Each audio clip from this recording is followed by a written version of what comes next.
Hello and welcome to this episode of Not a Lady, a Dr. Quinn Medicine Woman podcast. My name is Sarah. And this is Kelly. And this is episode 6 of season 1, titled Father's Day. But before we jump in with the episode, we have lessons. Thank you to everyone who wrote in for lessons for last week's episode. The first lesson we received was from the Instagram account Prairie Dances, and they said, "Another great episode. I loved your comments, especially about Dr. Mike. I actually partially wrote my master's history thesis on Dr. Quinn and historical movies/TV shows, which are really more about the time period in which they were made than the time period in which they are trying to portray. I think a lot of what Michaela does here is what people were taught to say in the 90s. Example, the slightly cringe-inducing pep talk to Colleen. Thanks for the lesson on giving people the time to grieve that they need regardless of how long. Can't wait for the next episode." Thanks so much for writing in. I think that's a great lesson about grief, that people don't all grieve the same pace, and we should allow people to grieve and never make them feel guilty for grieving. Yep.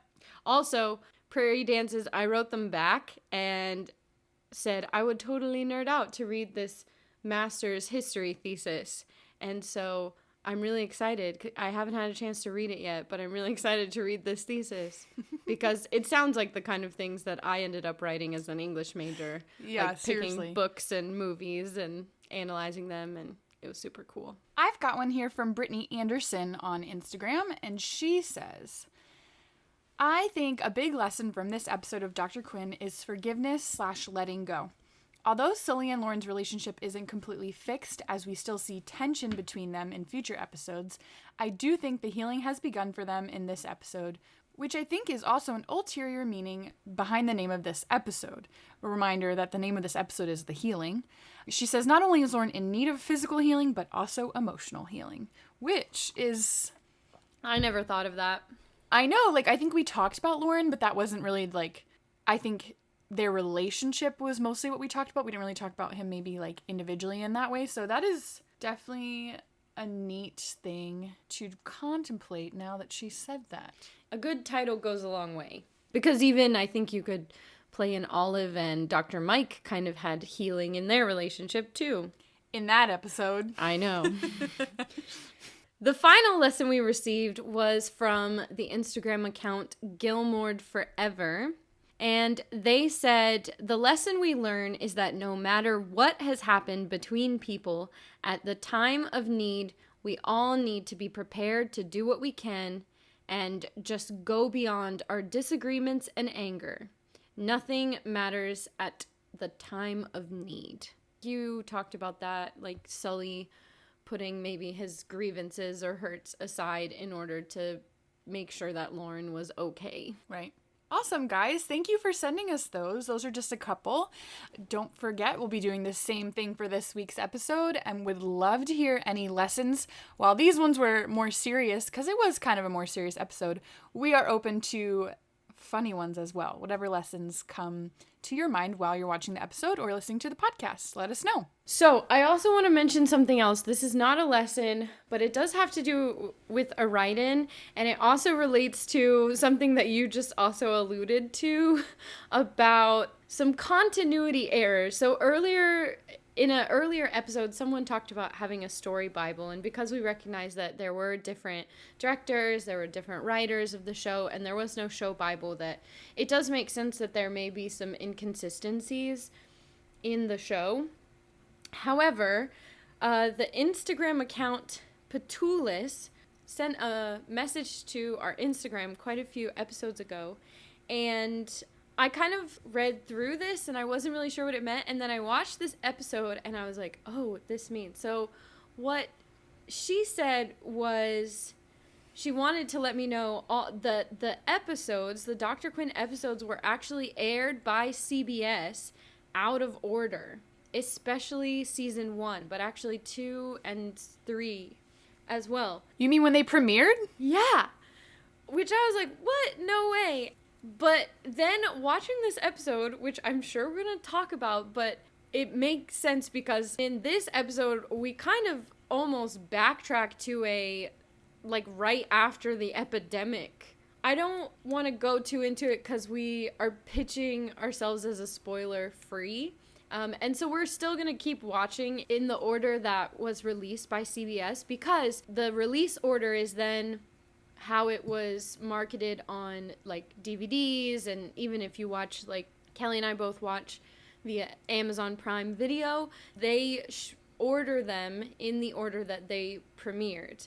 However, I did find this Tumblr account that is called Michaela Quinn MD, and they have what they call a quote-unquote logical viewing order. It's not an unofficial viewing order. It's not even nothing's ever been, I don't know, I guess officially announced of why this happened.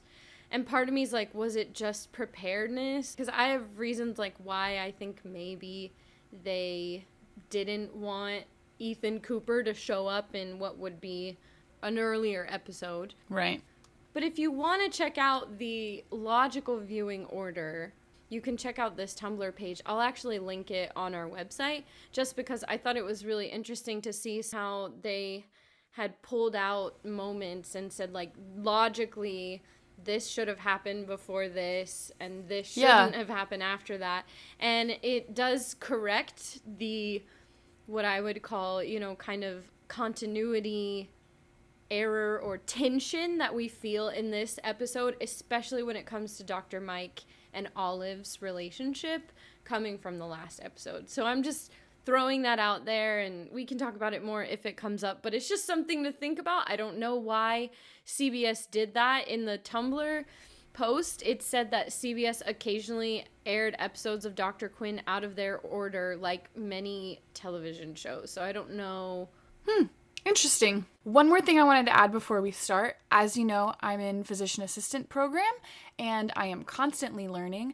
And we actually just finished the pulmonology module today. So I had a big exam on all sorts of conditions of the lungs. And one thing I wanted to clarify when we were learning a little bit more about TB than we already had learned in our infectious module disease is that I had mentioned earlier in the Law of the Land episode that Kid Cole probably was in latent TB, but this was incorrect because latent TB, as I now know more about, is actually asymptomatic and non-infectious. So if someone's in latent TB, it doesn't mean that you can get TB from them. So the fact is he was very symptomatic, as we saw. So he was in active TB, but at that point in time, they didn't know a lot about the spread of disease. So he actually probably was spreading tuberculosis to a lot of people. But I just wanted to clarify that since I'm constantly learning things and wanted to share with you guys. So without further ado, let's get started. Great. Season 1, Episode 6, Father's Day, premiered on the 30th of January, 1993. It was a Saturday. It was directed by Jerry London. This would be his first of 21 episodes that he would direct of Dr. Quinn.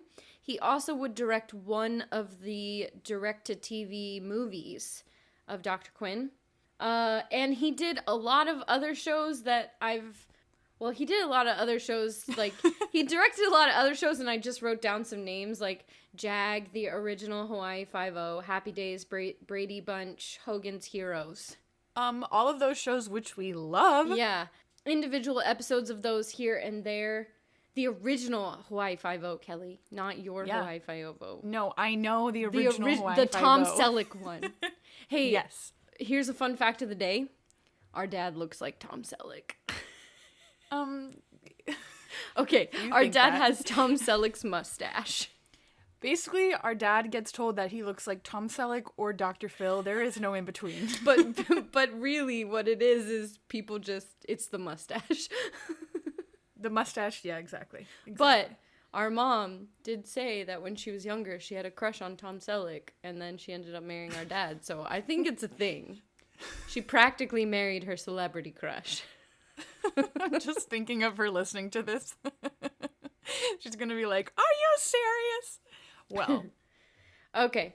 And actually only one writer for this episode, Sarah Davidson, which this is actually her second show that we've talked about that she was the writer for. We open on the field outside the church where we hear Amazing Grace being sung, which, pause for a moment. One of your favorite songs. It's one of my favorite, it's my favorite hymn, period. The best version of Amazing Grace of all time is bagpipe solo version. Okay, continuing on. We get some church announcements. We learn they're having a Founders Day social. And they're going to play games and have a potluck. And they're also going to have an auction to raise money for a real school. And I was so excited to hear this because actually in our last episode, I asked you, have we talked about school at all? And you were like, no. Well, here it is. We don't have a real school. That's why they're raising money. And different characters offer things to be sold, like the quilting club is going to sell a quilt. Jake's giving out haircuts and shaves. Olive is going to give a prize bull all the way from Mexico. And Dr. Quinn offers up smallpox vaccines. And that goes over about as well as it probably would today. No, I feel like, well, actually, maybe I don't know. I feel like it wouldn't be weird to be like, vaccinated for free. Sounds good to me. My point is that it's probably more controversial today with the general public than it probably I don't was. Have children. I feel like this is an argument for people who have children, whether they vaccinate their children or not. Sure, we won't get too much into it. But it doesn't go over very well. Yeah, it's kind of awkward because I think she's like super proud of herself. Like, oh, I came up with this awesome thing.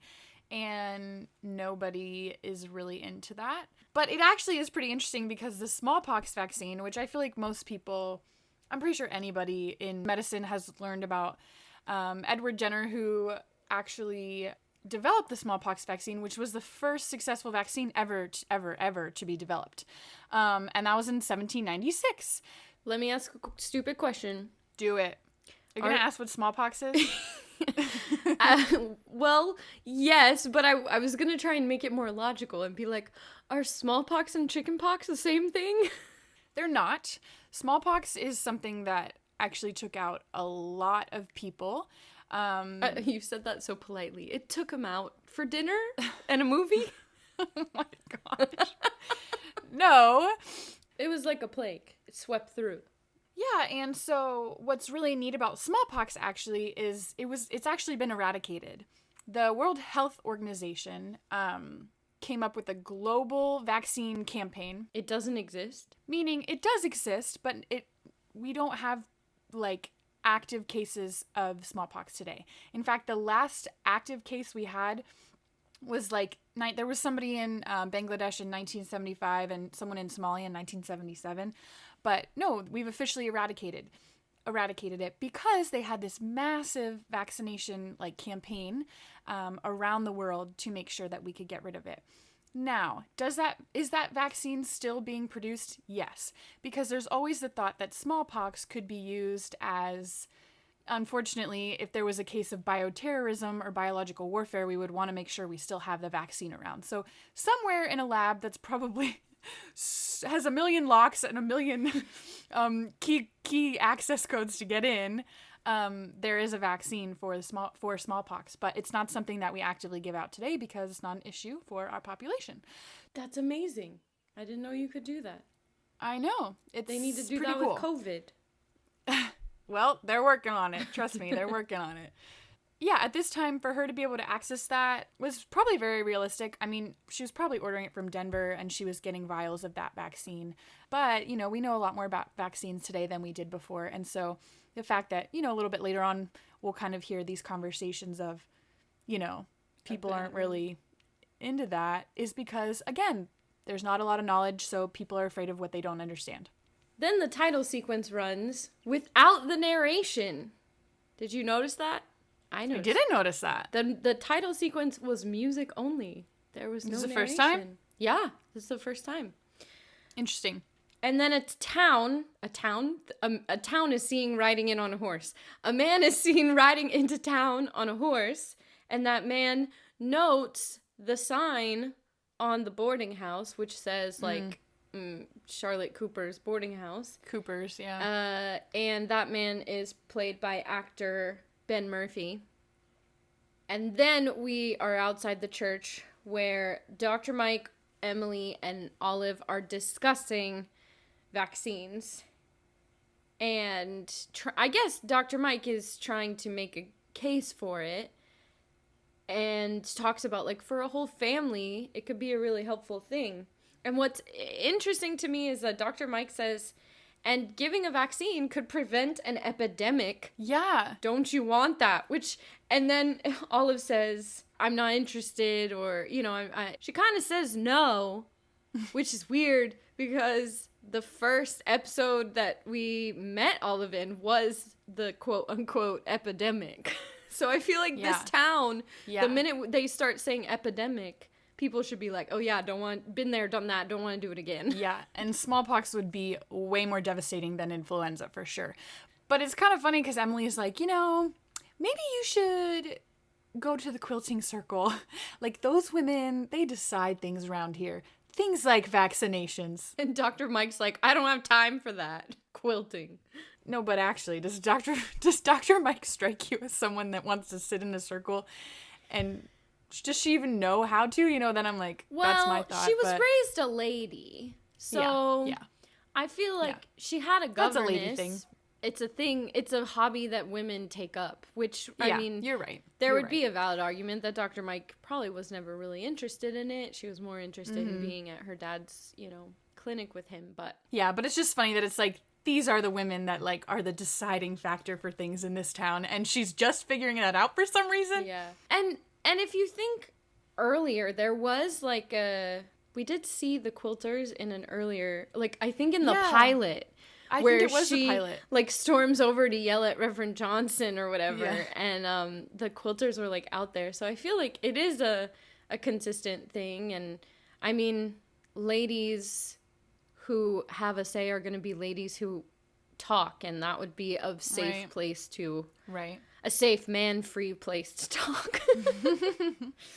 Speaking of man places, the very next scene, we are at the saloon, and the same man that we saw riding into town earlier is playing, I'm assuming poker, right? But I don't really know a lot about, like, specific Kelly, games. you're so cute because I literally wrote, I don't understand. Gambling? Blackjack? Poker? Are these the same thing? Did you just call us cute? That's the first time I've ever heard that. Cards and money, that's all I know. This so tells I'm you like, a lot about how we were raised. Upbringing. And I don't regret that at all. But yeah, I didn't really, to be honest, I was like, I don't understand gambling. We hear another character say Hank thought he was cheating. And then someone else is like, well, Hank's a poor loser. And we never get that answered. Was he cheating, or was Hank just mad because he wouldn't give them a chance to win their money back? Right. Yeah. It's basically he's winning a lot of money, and everybody else that's playing in the game is bowing out or tapping out, or I feel like there's a term for that in poker where you, like, leave the game. I don't know what it's called. Someone's going to yell at me, but and it's kind of like just between him and Hank, and I guess fold, it's folding. Hank finally folds. Good job. And, you know, he's like, let me see, because he wants to, like, prove, like, okay, you actually do have the cards. Yeah. And, you know, Mr. Cooper's like, oh, you don't pay to peek. And so he kind of goes towards the back, because I guess he wants a room. And then it's kind of weird, because next thing we know, there's a chair, and he's being knocked out. But it's never confirmed who that actually is. I mean, yeah, I thought about that too. I was like, why did they not show us who knocked him out? I would assume it's Hank, because he was the one who was mad. Right. But at the same time, I'm like, do you think it's good for the saloon owner to be knocking out his own customers? I mean, do you think it's good for the saloon owner to be drinking while he's working? Probably not, but that's a normal thing. You know, Kelly, I haven't been to that many saloons. We should go find out. Gosh. Yeah. When this COVID is over. Anyway. Dr. Mike is now, I assume they've just ridden across, that maybe their wagon was at the church and now they're going to the clinic. It seems that way. She's in the wagon with the kids and she notices an injured man being carried into Jake's shop. And so she is over there like a bullet, and he finds out she's a doctor, and he does not want Jake to touch him, which is, I guess we could say it's refreshing, because he doesn't even blink twice at her being a female doctor. He says, "You're a barber, right? She's a doctor. Let her do the stitching." Which I think is done for a lot of reasons, but it makes you kind of like him as a character just because this is the first time that she's not having that kind of backlash. Not to mention it's a man, right? I think, sure, if it was a woman, maybe we'd be like, oh, that's cool, but it's a guy. And he brings up a really good point. Probably wouldn't have even taken her to Jake's shop, right? Like, you're right. Well, she probably wouldn't have got hit over the head with a chair in the saloon either. This is a valid argument. No ladies allowed in the saloon. I'm not a lady. I'm a doctor. Dun, yes, dun, dun. I was definitely for this. And also she brings, he brings up the argument we've been saying this whole time is like, he literally cuts hair for a living. Why is this under, for some reason, his, like, job requirements? And so she kind of assesses his wound and decides that he needs stitches, I guess, based on the depth of it. All 3 of my younger siblings have cracked their heads open and had to get stitches, and I was involved in all 3 reasons why they ended up cracking their heads open. Says a lot about you, but a lot of wounds have happened, and somehow I've always been involved. I have a nitpick about his head wound. Do you? He was hit in the back of the head with the chair. Well, I guess maybe he fell forward and hit his head, and that's what knocked him out. But the wound is on the front of his head, and I'm like... Is it on the front of his... It's on, like, the top. It's, like here. The more anterior. Yeah, you're right. And so I feel he like... kind of... I mean, maybe, now that I just thought about it, if he fell forward, maybe he hit his head on something, and that's what... Because maybe the chair just kind of gave him a bruise, not in the back of his head, but I guess maybe if he hit the front of his head on something. Yeah. I guess that would make more sense.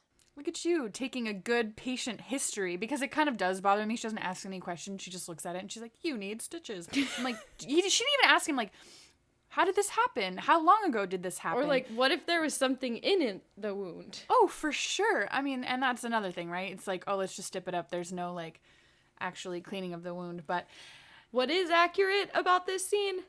Everybody's watching. Yes, it wouldn't be Jake's office with Dr. Quinn in it if there weren't. Yeah. And sure enough, we see that Dr. Quinn goes to the quilting circle. She does. And I don't really like this scene. Well, obviously. It's so funny. Emily's so sweet, right? She's trying to introduce... It was kind of weird, though, because Emily's like, oh, like... Dr. Quinn, like, trying to, like, make her seem valid, right? Dr. Quinn did some quilting with her people back east. I'm like, what does that mean, with her people? Like, rich people? White people? Because I'm pretty sure that's not it. Like, I don't know. I thought that was so weird that I'm like, what does that mean, with her northern friends, high society. Yeah, I don't know. I guess. But it's this awkward moment of, like, you think it's going to be fine. You think she's going to be, welcomed in. And, of course... Olive is a jerk.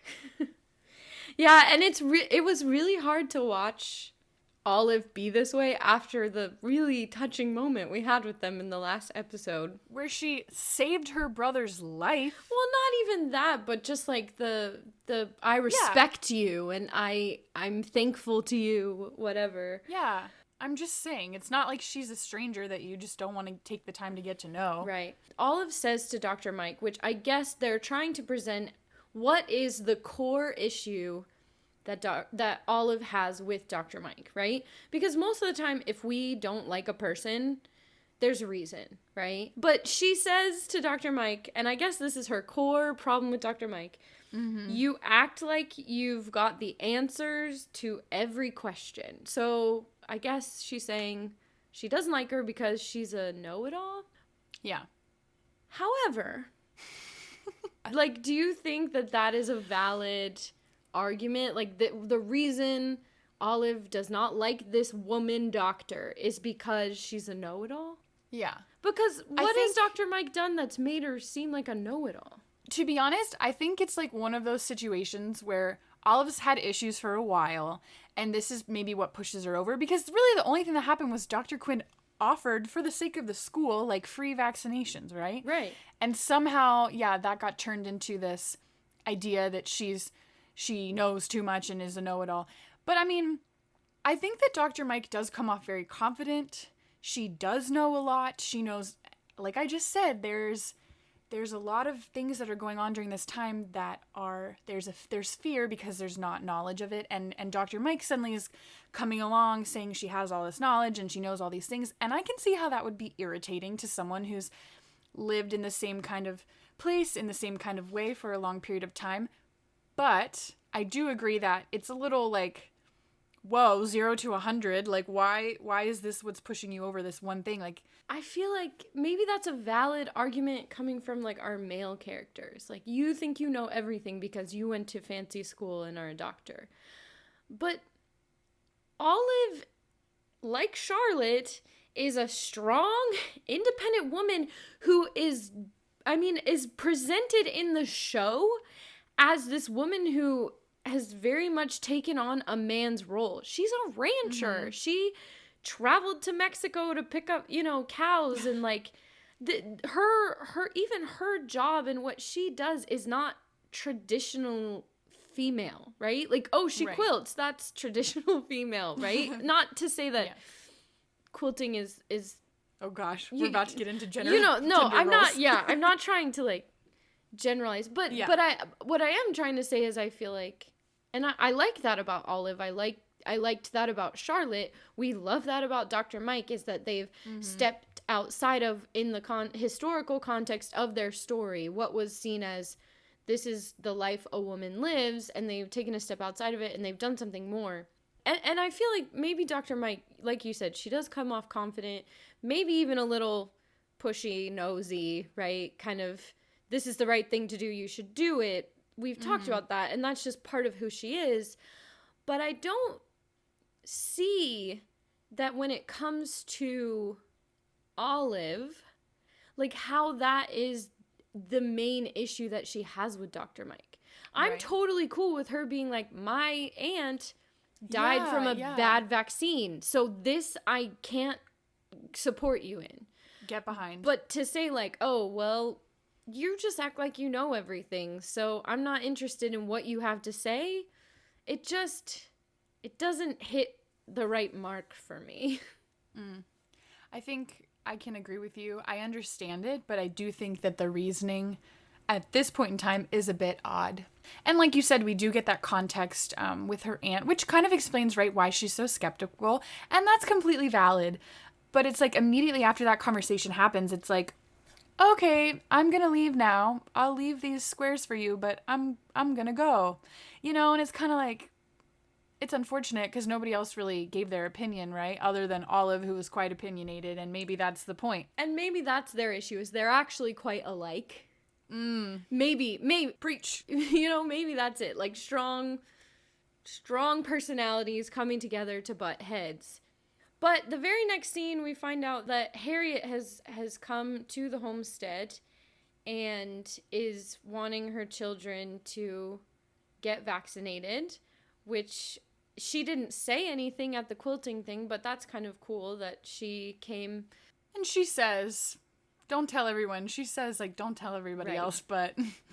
Yeah, and we notice she's having some discomfort, and she says she probably just ate some bad peaches. Yeah, she says she has a bellyache. And, I mean, there's a lot going on, right? You have the oldest child, then you have Becky, which... Can we talk about Becky? And all I could see was Nick, our youngest brother Nick, because that is how... Y'all have no idea. No, Nick was worse. Like, they had to, like, pin him to the table to give him shots. I remember being in, like a CVS Minute Clinic with our little brother getting flu shot, and he was, like, fine, and then all of a sudden he was screaming, crying, reaching for the door handle, and I was like, oh my gosh, he's really good now, but we still go together. Nick listens. Hey, Nick. Hi, Nick. Love you. But also, yes, I definitely thought of him. He's not like that anymore. But I remember there was a time where our mom was like, I don't think Nick is ever going to travel to a foreign country because he's absolutely terrified of getting shots. Now, we will tell you he has been to other countries and he's got the shots, but he still hates it. Yeah, and like I said, I think a lot of people don't like shots. I mean, who does? I don't like shots, right? I like giving them. I don't like getting them. She looked at me like I'm weird. But there's a lot going on, and so Dr. Mike says, you know, to Harriet, like, if you're still having this bellyache, I want you to come see me tomorrow. She says tomorrow. Yeah. Which I guess that means A, Harriet never came, B, Dr. Mike probably should have gone to check on her. To follow up. Which, again, looks a lot differently today than it would back then, but yeah, we can touch on that to come for sure, but I can see how there's a lot going on. She tries to address it, it gets played off, and it's kind of like, well, let's address what you did come here for, which is to stick a needle into your children. Yeah, I mean, this is probably the first time these kids have ever had a shot in their life, right? Oh, for sure, yeah. Looks like it's the next day, or maybe just, yeah, probably the next day. And we are at the post office. Good old Horace is there, as well as Mr. Cooper. Dr. Mike comes in. There's a package for her, and she does ask Mr. Cooper, you know, like, is your head feeling better? He actually ends up kissing her hand, which is like this weird, like, I thought they might be flirting before, or at least he was flirting, and then it's like, okay. So she gets this package, which we find out is a package from Chicago that is a surprise for the social. For Colleen. She does allow him to carry her package. Did you notice that? I noticed that, and I was like, wait a minute. She said no to Horace and fought Sully, but he didn't take no for an answer. And then he's like, can I carry your package? And she's like, sure. But I guess, to be fair, when she first met Sully, he gave her a hard time too. Not for being a woman, but just for being a city girl. So maybe she just feels comfortable already with this guy who was like, you're a doctor? Great. Exactly. It's the mustache. The power of the mustache. Oh my gosh. Are you actually? Wow. I think also it seems like, oh, maybe they come from similar backgrounds, right? Because he guesses, you know, okay, if you're not from Chicago, you're from Boston.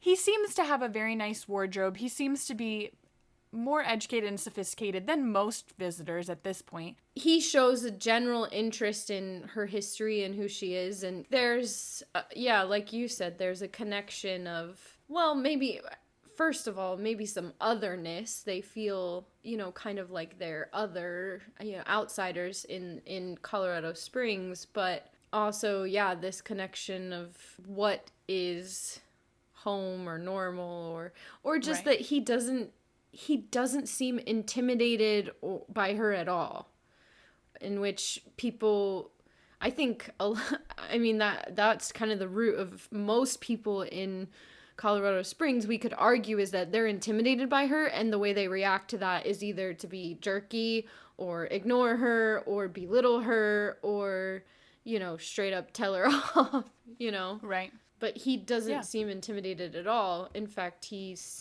admires her for what she's done and chosen to do. And they end up kind of walking over to the front of the barber shop, in which there's a group of people. In which he's parked his horse. But you don't park a horse. He's tied his horse, which is a gorgeous horse, by the way. Actually, when I was watching this, I was thinking about that a lot, how there's a lot of horses in this episode. Yeah. I'm like, this is great. Sarah will have some comments. I love horses. But everybody's admiring his horse, especially Lauren, which just made me laugh. When have we seen Lauren ride? Not at all. Never. But, that's not true. That's not true. The pilot, he was in the search party. Right. Basically, they have this conversation where he's like, well, actually, if you like it so much, I kind of need some extra cash because of this deal that hasn't gone through or whatever. You know, and Lauren's like, I don't really need it. It's kind of funny because Mr. Cooper says, I'm just going to call him Ethan. We can call him Mr. Cooper. We're not that personable with him yet. Mr. Cooper asks Sully, he's like, what about you, sir? And everybody's like, Sully. Why does he pick out Sully? That's what I want to know. Because he's extremely handsome, and who wouldn't? Just kidding. No, but like, probably there's because he's so dressed many guys there. And he stands out. The one guy who really stands out, yeah. Well, and also, why is Sully there? Where did he come from? I don't know why you have to question his every move, okay? It's a town. How does this man make a living? He doesn't need to right now. He just lives in the woods and then shows up when you need him. And like he's like the Jake from State Farm. You just like say what his name and he just shows up. That was the weirdest analogy of my life. Is it Jake from State Farm, or what's the one where he just like shows up out of the blue? Yeah, like a good neighbor, State Farm is there, and then they appear. This is not an ad. We are not getting paid. Say tomahawk 3 times fast. Oh my God, stop. You're going too far. You already lost like half the listeners. Okay. We find out that not only can he not ride, we knew he was afraid, actually, from the pilot. I remember that we had talked about it, but it's funny to me how, like, the whole town knows. Yeah, well, so I remember because it was after she does the tracheotomy on Black Kettle, after the Sand Creek Massacre, they asked to borrow, Sully says you probably won't get them back, but they take horses from the Coopers, and that's when Black Kettle gives her Cheyenne name, which is medicine woman, and it's the Cheyenne warriors, one of whom is cloud dancing, are with Black Kettle, but then Sully doesn't ride, and Brian asks, aren't you gonna ride? And he's like, no, I don't know if he says I'm afraid of horses or just can't ride, but yeah, so that was something established in the pilot. Okay, good memory. But yeah, everyone laughs. I would suppose people would know that he doesn't ride because doesn't ride, right? Walks everywhere. You're right. He does show up everywhere on foot. But it's almost like that's like a challenge or something. Yeah. I don't know what that is. It's like a little testosterone roar going on. Yeah, it's a guy thing. I mean, yeah, I feel like it is a guy thing. Dr. Mike tries to defend him and is like, he doesn't need a horse. And then they're like, he can't ride. He's scared. And then he just goes, they cut off the scene weird, though, because he just steps forward and he goes, I kind of like it. How much? Right, and there's, like, this assumption that, like, he had to, like, prove somehow. I don't like it because Sully has never needed to prove himself to anyone in this town. Well, we see this a couple times in this episode, though. We do. And we do. Is it all about Dr. Mike? I know some people are going to say it's going to be, but she was never not impressed with him because he couldn't ride. So is it just that she's impressed or being valued by Mr. Cooper? Don't know. You know what? Actually, someone made a good point. Someone wrote a comment. It didn't get included because it wasn't participating in the lessons game, but someone said, we have to remember that Dr. Mike, because I hit her hard last episode about the things that she said, and we want characters who are flawed, and I said that from the beginning, and I need to remind myself of that. Like, they're not going to be perfect all the time, and that's what makes them more human. And so in this moment where I'm like, come on, Sully, you're cooler than this, that's what I want him to be. But at the same time, if he was perfect all the time, I would be super even more annoyed with him. You know what I mean? Like, because, yeah, you know what?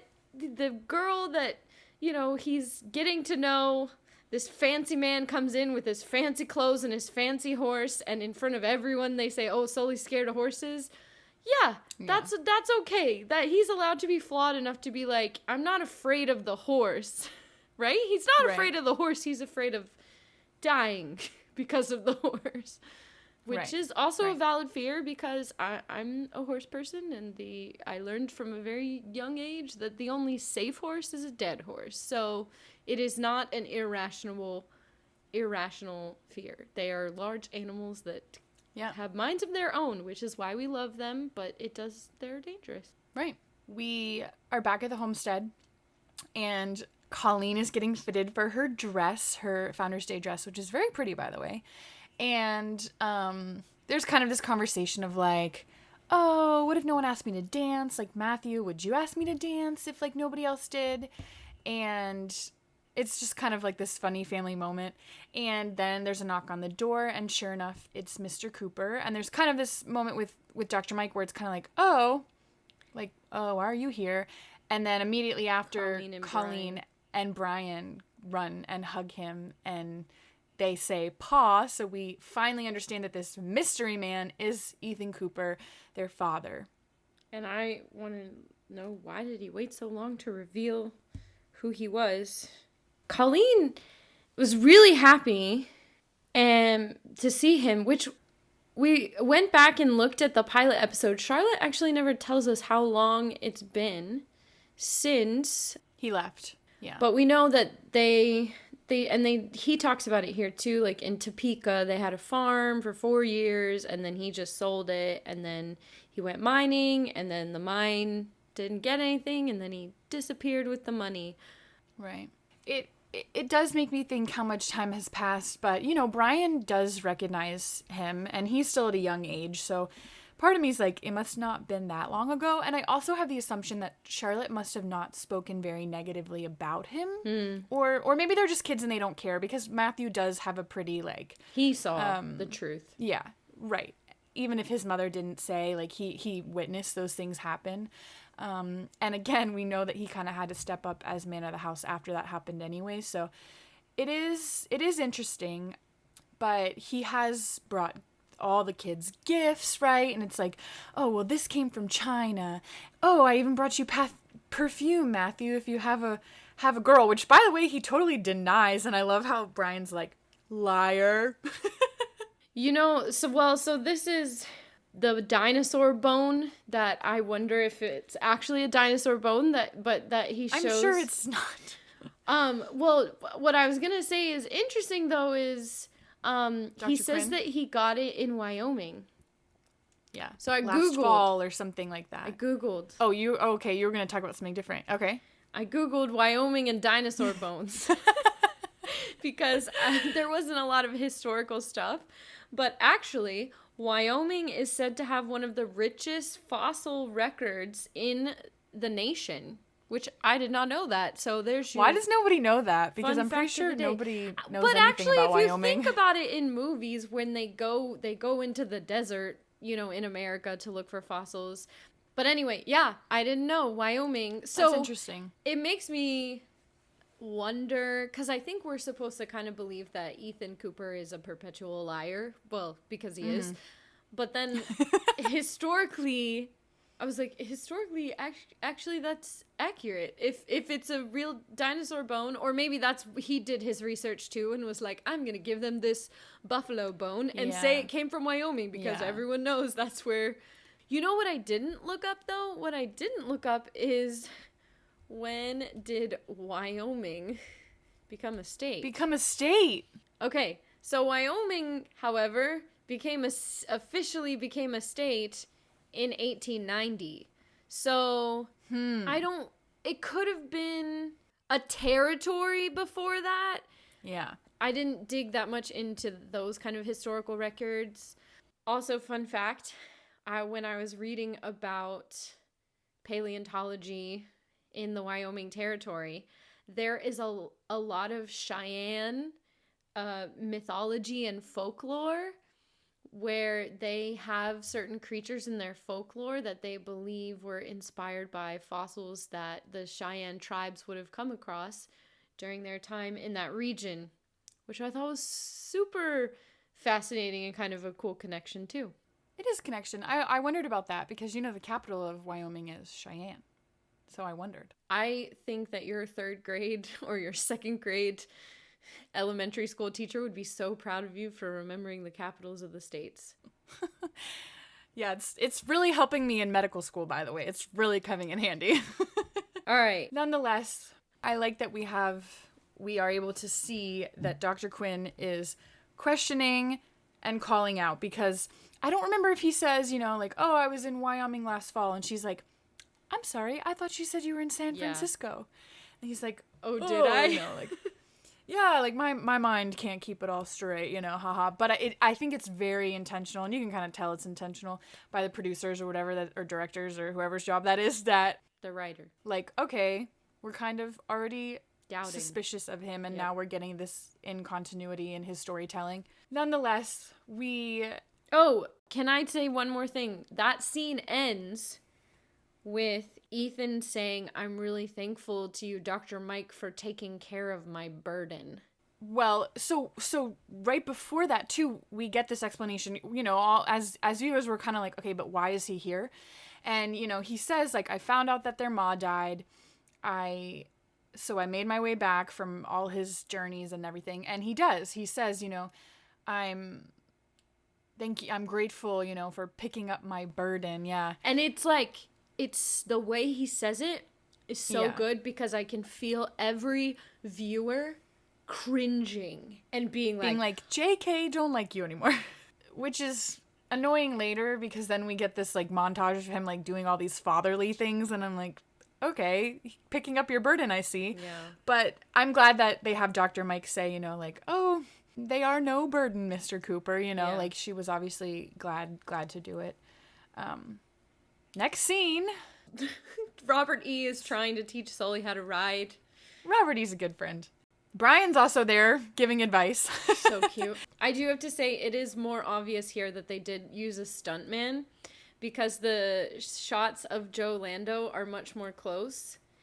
And, well, I mean, it's still early in the filming. I'm sure he started to do more horse stuff as he got better. But this horse that they have trained to, like, freak out and kind of topple him off, you wouldn't want to put your actor on that. Even if they were willing to do it.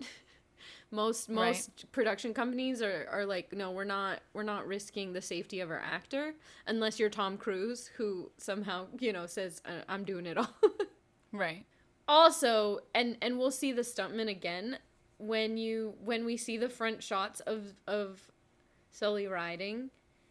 Sully sits on the horse very differently than the stuntman, which this would be one of the things where I would be like, some especially like in fight sequences, you'll see a lot of stunt doubles who actually really try and take on the physical attributes of the actors they're portraying. I would imagine it's harder to do when you're riding a horse, especially if your actor is someone who maybe is not as confident on the horse. Right. The way the stuntman sits on the horse, you can tell like that is a trained and just very qualified horseman, whereas Joe Lando, which totally works for his character who's really meant to be learning how to ride in this episode, sits on the horse with a lot less confidence than the stuntman, even though we only ever see the stuntman's back. I wouldn't have known that. You're way more observant. But it's because I know how to ride, and so I can pick out like, okay, that person knows how to sit, especially like when he's riding bareback, like with no saddle, like you sit differently than when you're just kind of plopped in a saddle with your feet in the stirrups, which is not how you should ride, but that's what people who are learning kind of do.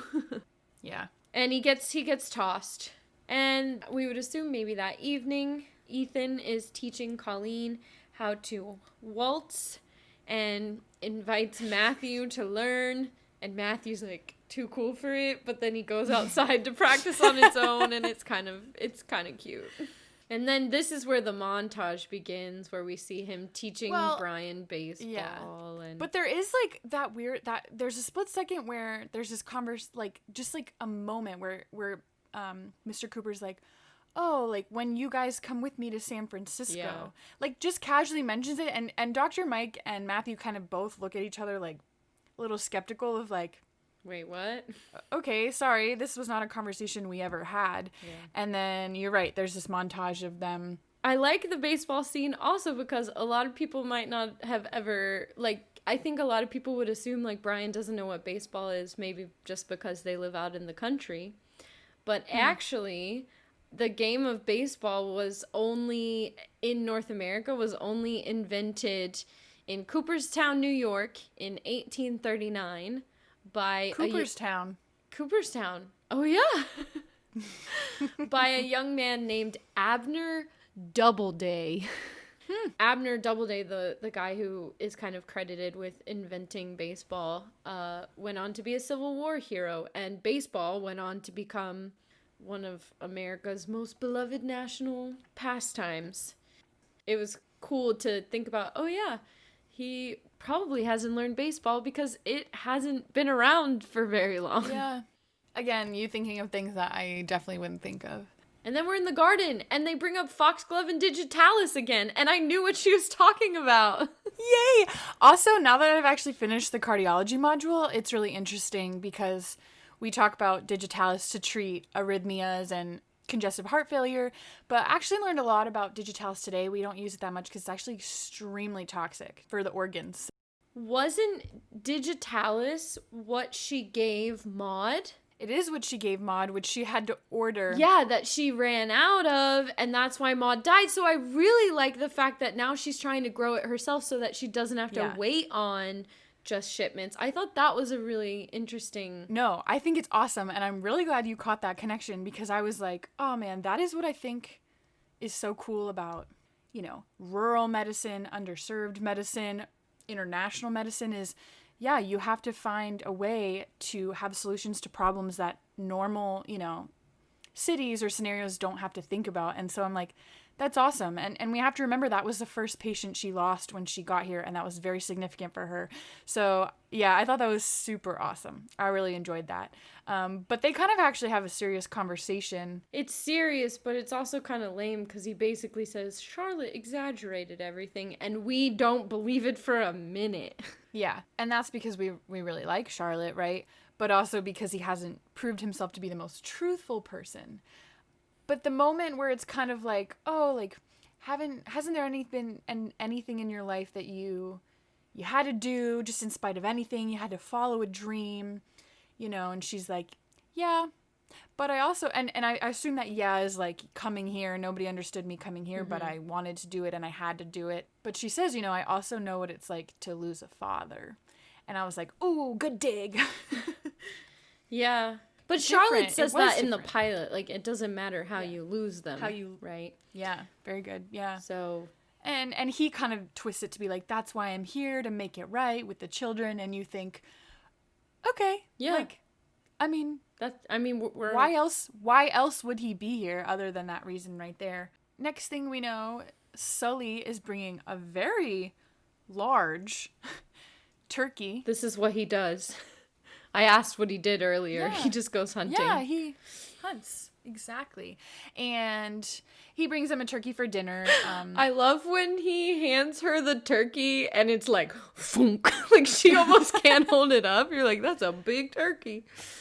Yeah, it is. And it's kind of weird at first, though, because Dr. Mike's not there and he just sees Mr. Cooper. And then it's like, yeah, they don't really... I'm looking for Dr. Mike. Yeah, we don't really explain where Mr. Cooper is staying.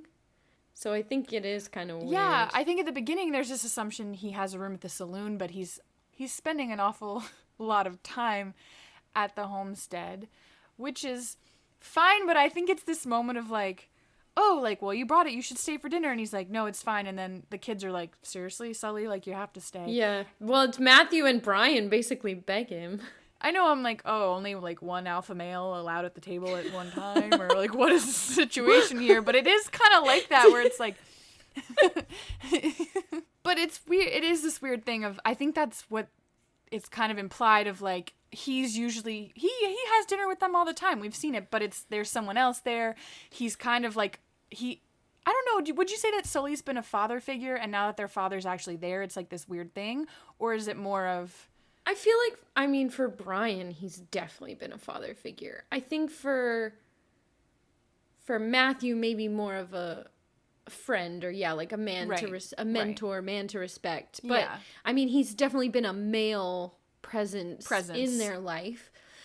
I did kind of wonder, like, why does Sully not like Mr. Cooper?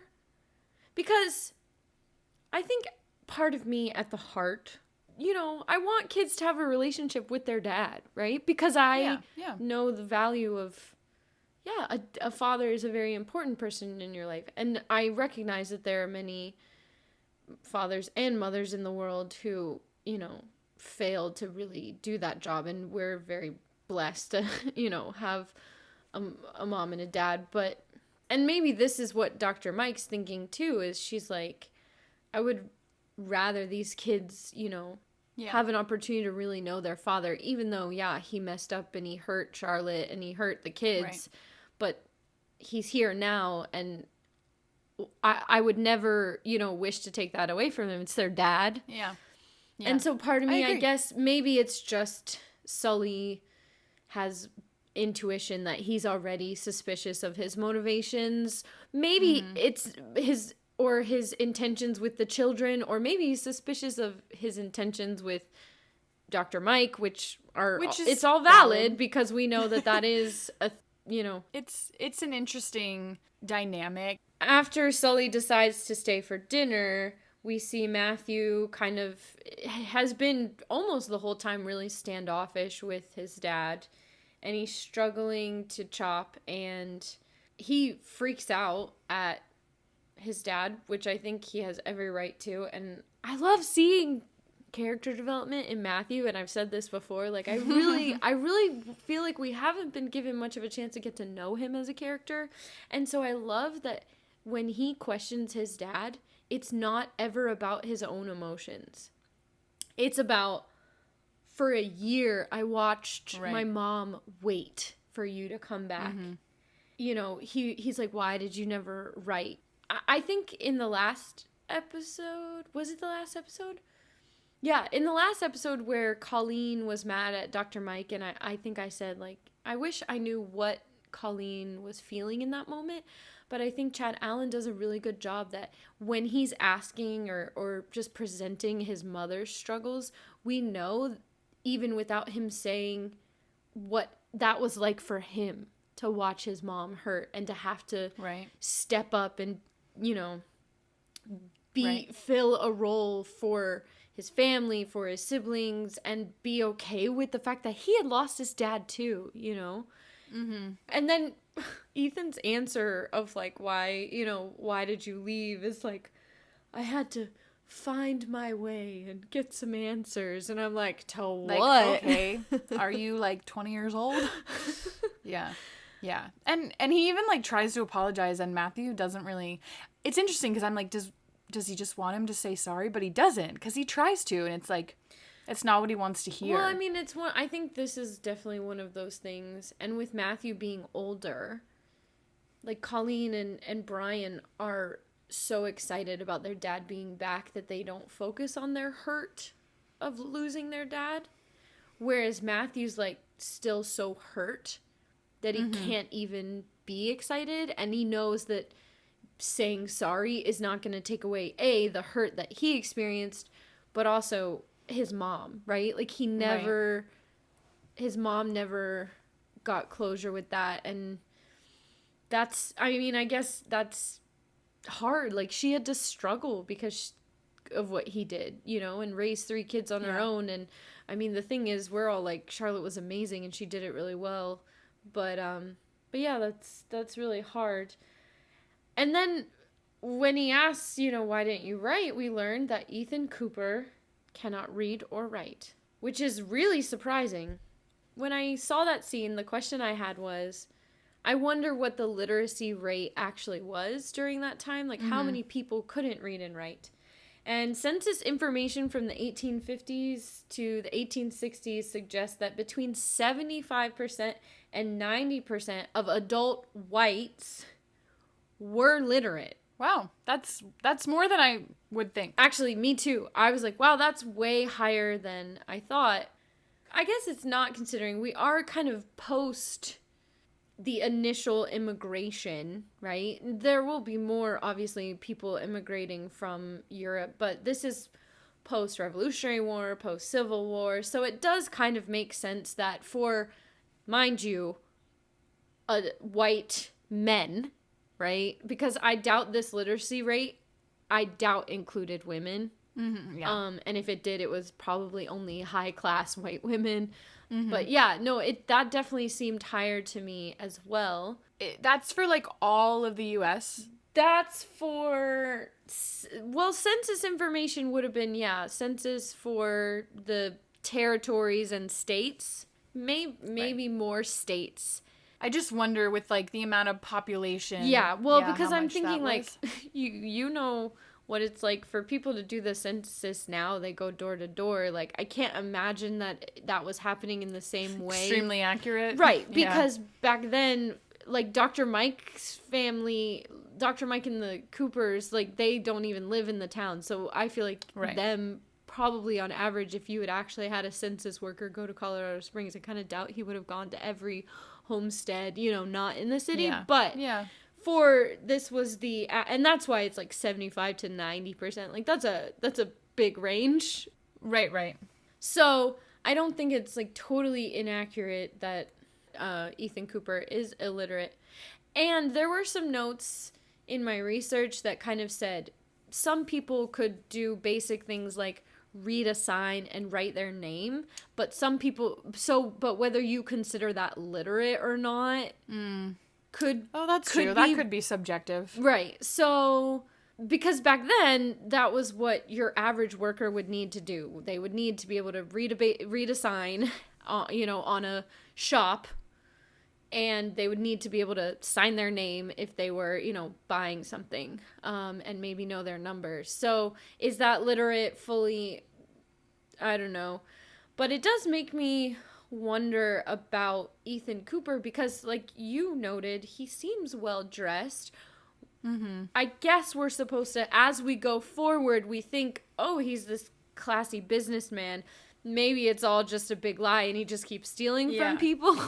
But he presents himself as a very well-mannered, very intelligent, and well-educated man, which is why it's, I think, all the more surprising when he's like, actually, your mom helped me get by. Which then, my question is, wait, then that makes even less sense why you would just ditch her and steal the money, because it sounds like she was what was keeping you guys afloat to begin with. Right. And it just makes me love Charlotte all the more. And he reveals to Matthew that this is the first time he's ever told anyone that he can't read or write, which I'm really impressed. How do you keep that lie up and not accidentally even let anyone know? If you have, a deed to a ship in the Orient, what kind of paperwork would have been involved? I just think about things like that where I'm like, how did he get away with that for so long and nobody knew? But I mean, that's probably why he had a partner. He just put the partner in charge of that stuff.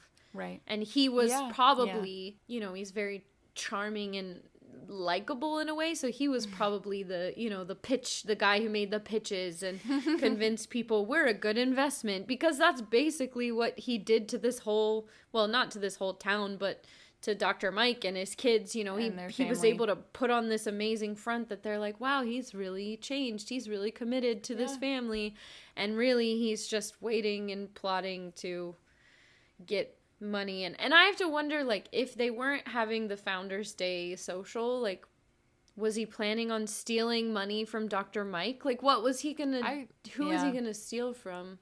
Because he obviously came there. He could get on his side, I think. Yeah.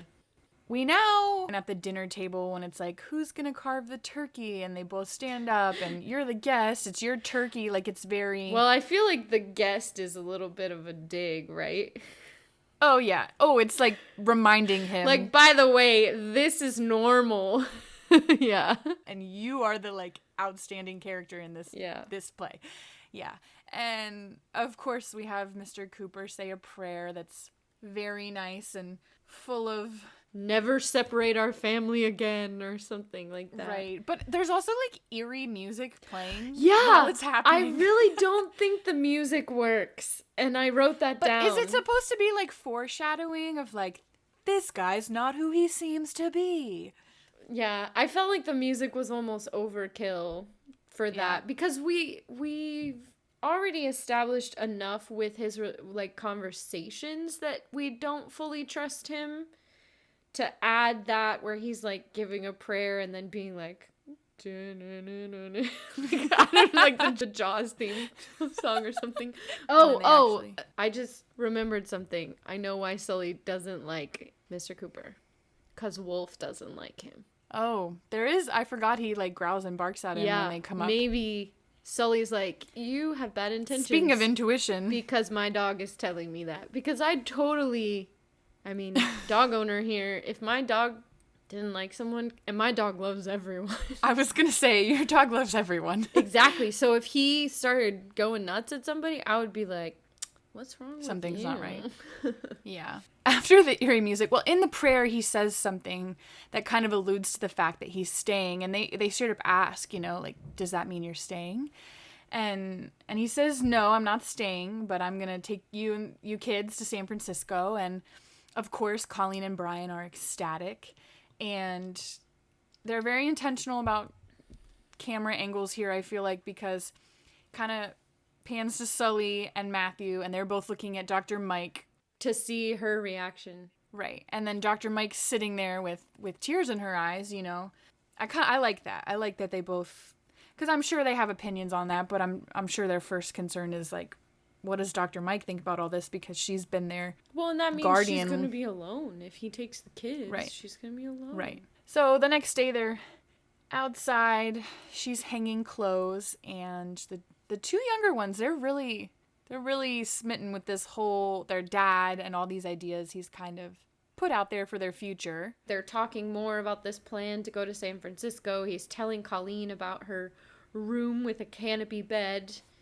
Right. And Brian, very like a little kid, is just like, of course Ma's gonna come with us. And Ethan, you know, makes a comment, they need doctors in San Francisco.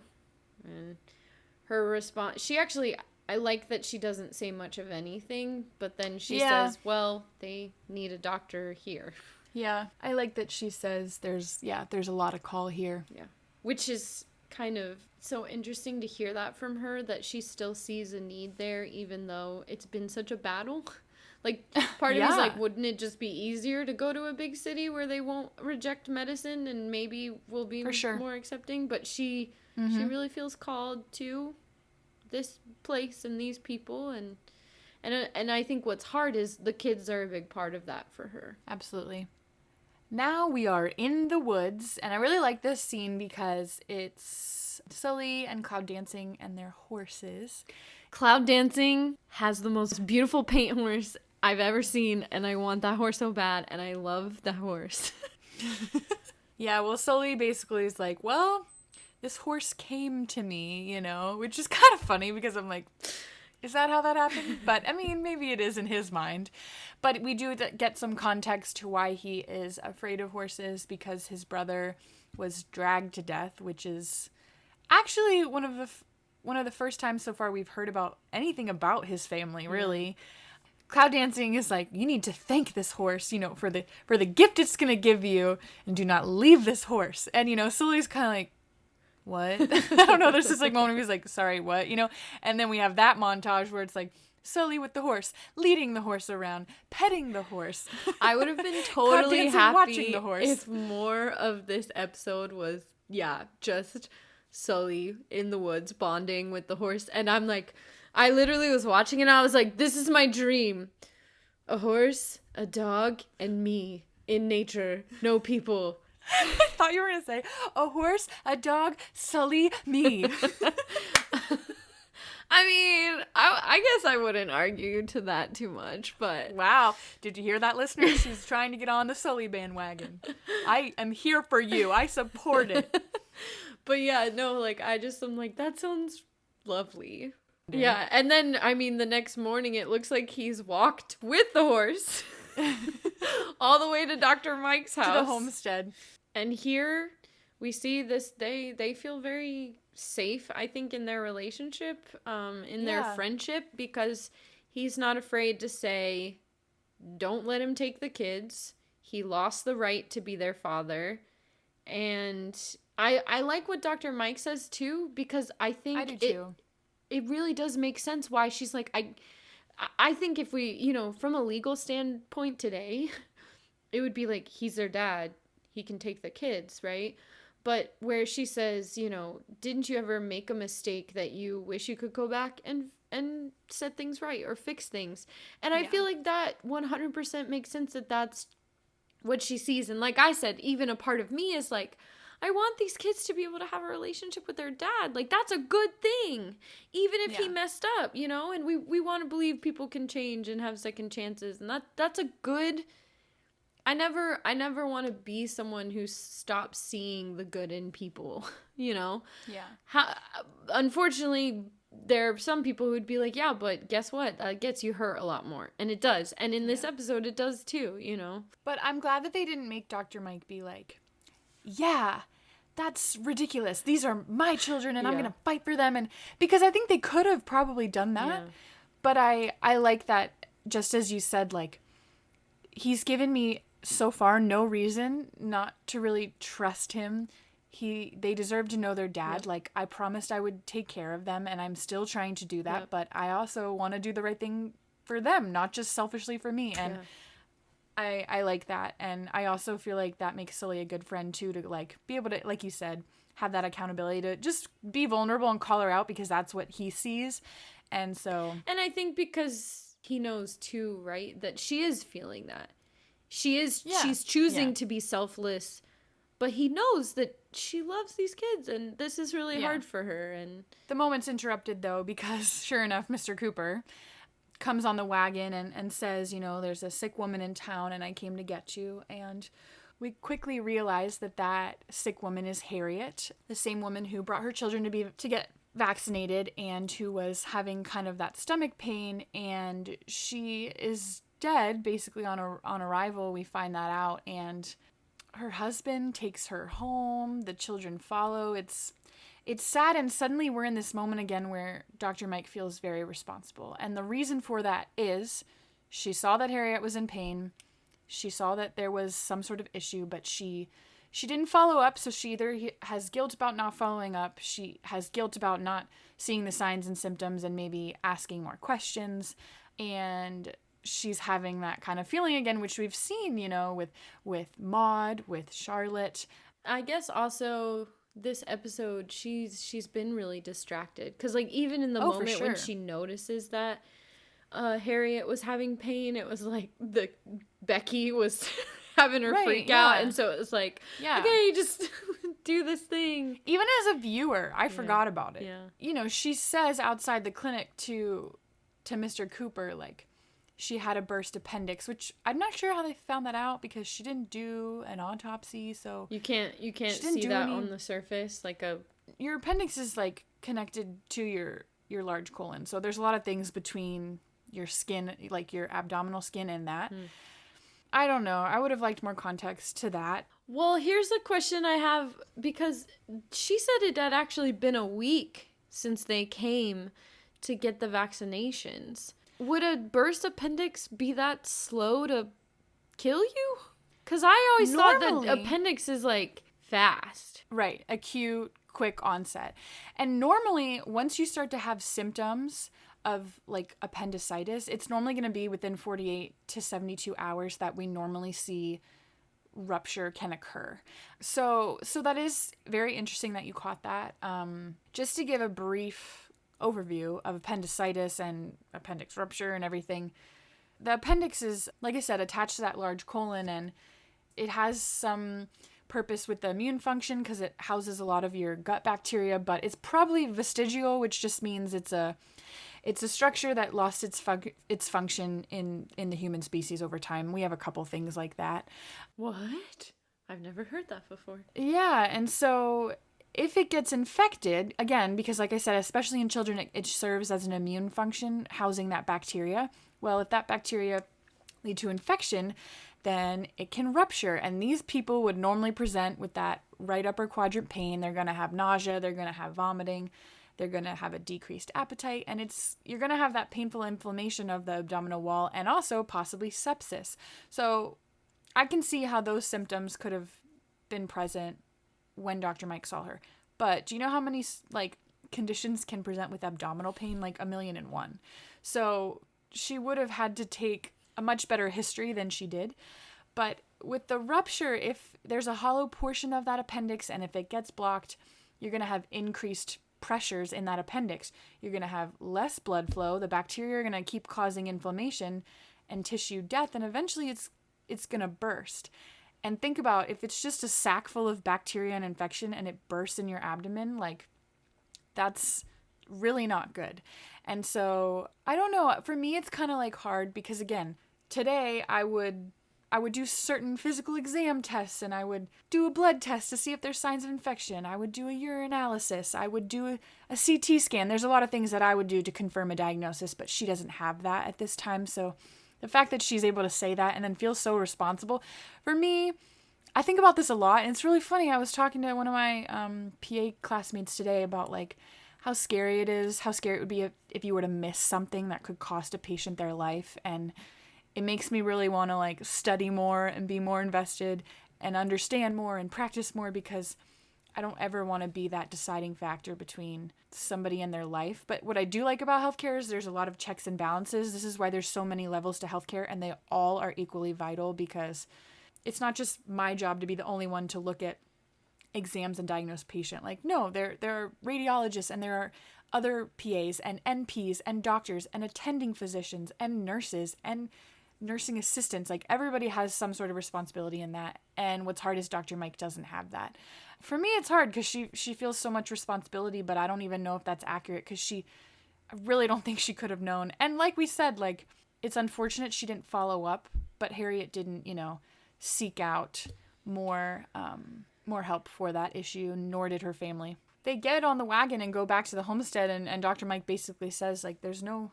Well, Dr. Mike is kind of conflicted, like, should I tell the family? And Ethan's like, there's no point in telling the family, she's gone, she's gone. So we're back to Sully and the horse, if you want to talk about that. Sully's riding bareback with Cloud dancing.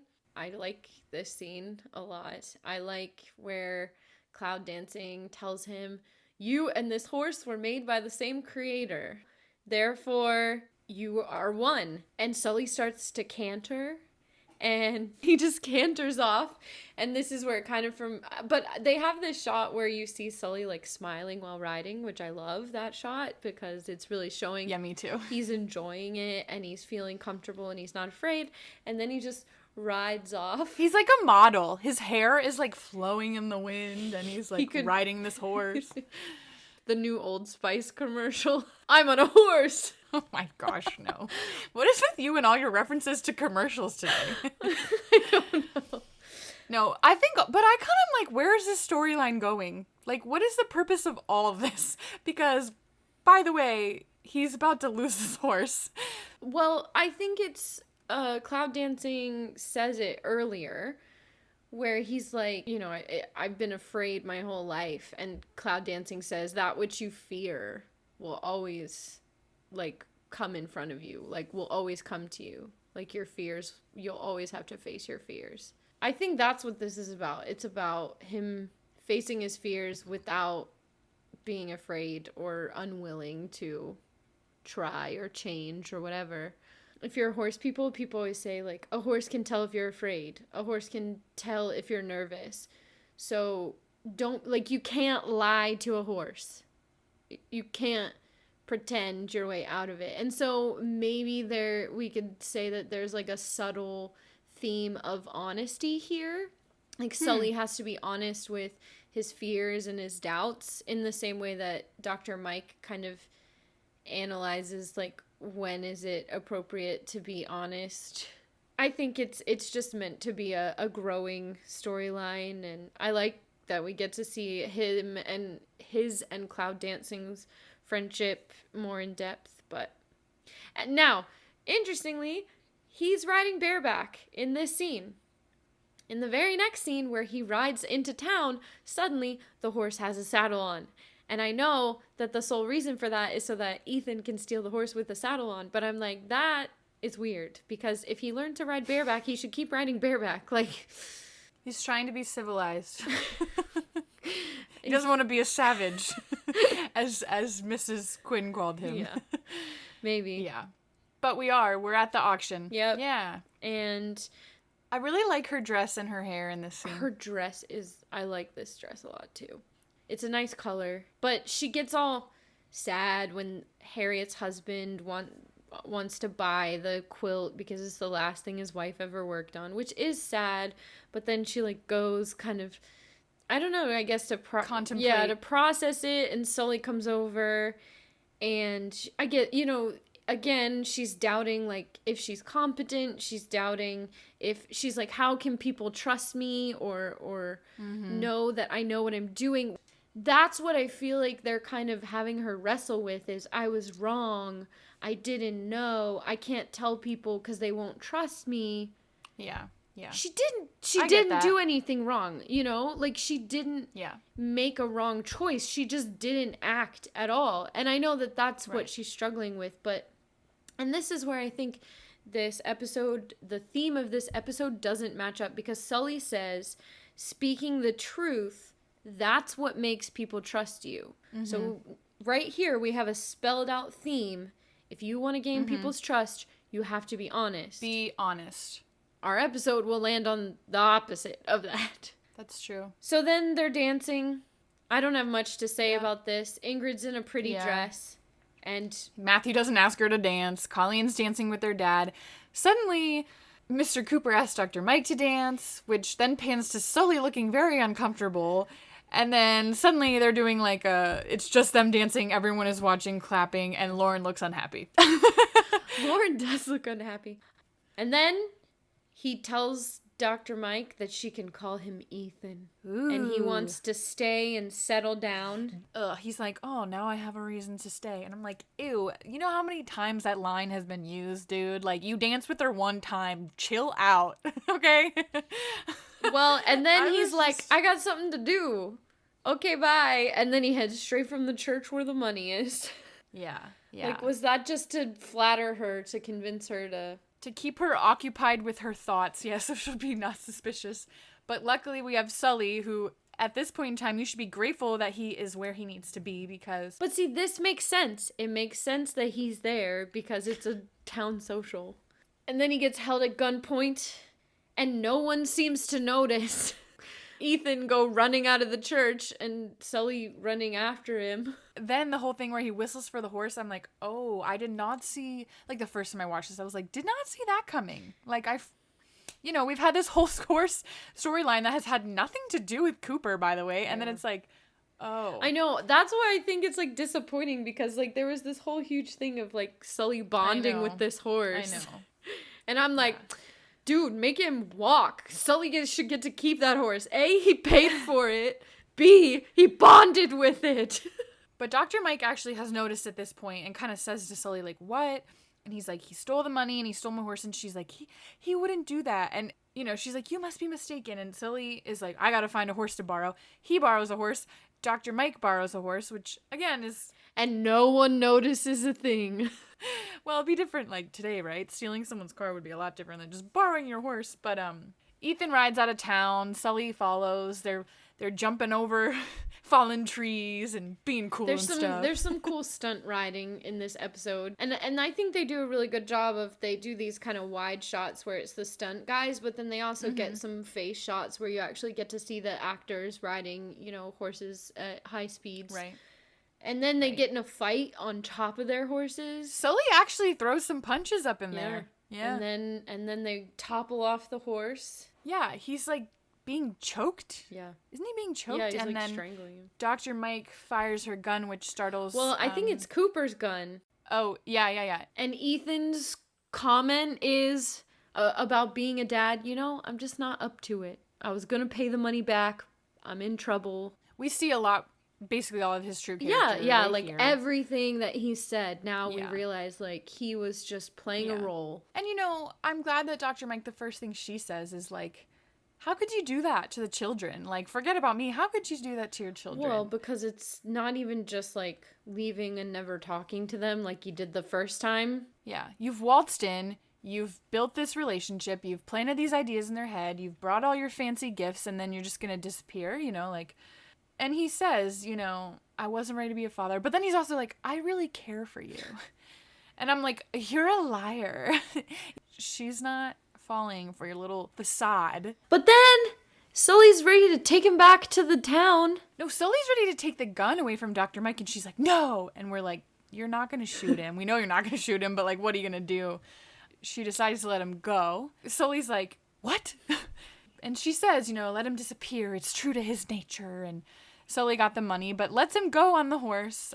Yeah, I don't know that I like this. This is kind of what she did in The Law of the Land, right? I'll take care of it. Yeah. Like, I guess they got the money back, so the prosecuting would just be, like, attempted theft. And so, yeah, I guess that would be pretty horrible for the kids to, like, realize that everything that was happening was all just a ploy to get money. But at the same time, part of me is like, what's going to stop him from heading to the next town and doing it, you know? No, yeah. And I'm sure that was very common at this time. And we should talk about what happens right at the end, because we see Dr. Mike sitting with the kids, and what does she tell them? She says that he got urgent news and he couldn't say goodbye and he had to leave and he's very sorry. And then Sully comes up with a letter. Right. And the letter says the ship went down. He doesn't know when he'll be able to be back, but he loves them and he knows they'll be well taken care of by Dr. Mike. And I mean, Colleen and Brian are crying, but I think Chad Allen, you can read every emotion on his face. Like, not only is it devastation, like, oh my gosh, he actually left. Because I think in as much as he was, like, standoffish with his dad, he didn't want to be, right? Like, he wanted a relationship with him, but it was hard for him to forgive him. But then also suddenly, like, the clicking of, like, wait a minute, he wrote a letter? Yeah. Can I see that? Right. And he pulls Sully aside. You wrote nice, you know, and he's like, what do you mean? And he said, my dad can't read or write. Yeah. You know, and... But this is what I kind of... What doesn't work theme-wise. Right. Dr. Mike says, always, you know, speak your truth or whatever, you know, and Sully says, in this case, the truth would only hurt, which is directly contradictory kind of to what he said earlier, which is speaking the truth, that's what gets people to trust you. So the theme earlier was, we need to tell the truth, even if it's hard, even if it's hurtful. But then we end on, you know what, the truth is a need to know. I don't know. I kind of struggle with it because I can understand, obviously, what Sully was thinking, and it's very clear that Dr. Mike was not in on that. Like, that was not her, not the letter, you know. But she was in on, like, she wasn't gonna tell them what he really did. And that's fine if you want the theme to be, you know, sometimes because we love people, you know, we protect them, you know, from things that will only hurt. That's fine if you want that to be the message, but then I think they need to change the scene where Sully says, you need to speak the truth. Mm-hmm. Because we have a contradiction here in the theme. That bothers you. I can tell it really bothers you. English major. And I think it's like one of those things where I'm like, I 100% agree with you, where it's like, they could have really ran with that. But I'm also like, well, I've never had children. I don't know the things that I would do just to see that my children not suffer, you know? But you want to talk about this? You know, when we left Senegal, I had a rabbit, and a family took care of it. It was like 5 years later. I asked my parents, how's the rabbit? And, like, found out the rabbit, like, died, like, 2 weeks after we left Senegal. And it was, like, horrible to find that out. But, Mom was trying to... protect you from being really sad because I cried and cried and cried about my rabbit that I hadn't really asked them about in a couple years, you know? So I'm not comparing my rabbit to losing a father at all, but they have conflicting themes here about the value of truth or the purpose of truth, because we'll transition where the earlier conversation was whether or not she should tell Harriet's family that she overlooked. Again, I think it would be different if she had done something wrong to, I ignored or I told Harriet, you know, she was going to be fine and I was wrong. Right. So I don't really feel like she should be feeling guilt for what, you know, because she's kind of acting like I made a mistake. I did a wrong thing, which I'm like, no, you didn't. You didn't push about something that she didn't really want you involved in anyway. Yeah. Right. But then, that she doesn't go to the family. It ends with her going to the quilting people to be like, when she was getting vaccines, and I just want you to know I made a mistake, and I'm sorry that I act like I know everything, but I don't. And I'm like, wait, where in here was what happened to Harriet, you acting like you knew everything? where was your mistake? Well, and why are those the people you have to own up to? Like, yeah, I know. I thought it was weird. I think it was their way of trying to, like, close the Olive Mike thing, but I think it is weird because she's, like, talking about how she makes mistakes and she has to live with them and everything, and I'm like, these are not the people you need to be vulnerable about this with. Well, not even that, but I just don't feel like this is, she did make a mistake here. You know? I know you keep saying that, but if somebody feels like they did, then nothing you say is going to change their mind. She feels like she messed up. And I mean, even Pooper Cooper said, you know, like, you shouldn't feel bad about it. You know, these things happen. You don't need to tell the family. But, I mean, she had to work that out herself. Yeah. It's not just about not telling the kids the truth about where their dad went. But it's also, she's hid the truth about Ethan Cooper from the entire town, and there's no consequences for him or for her in keeping that truth. Yeah, there's a lot of truth, distruth. Is distruth a word? Untruth? What's the opposite of truth? I'm so confused now. A lie? Dishonesty? So... Yeah. It's a good episode in that I think the whole idea of, like, bringing the dad back is like, oh, wasn't thinking that was even plausible. Yeah. But I think you're right. There's a lot of discontinuity among the themes and things such as that. So, that's the end of the episode. What's your favorite scene? I thought about this a lot, and somehow I've already forgotten what I finally went with.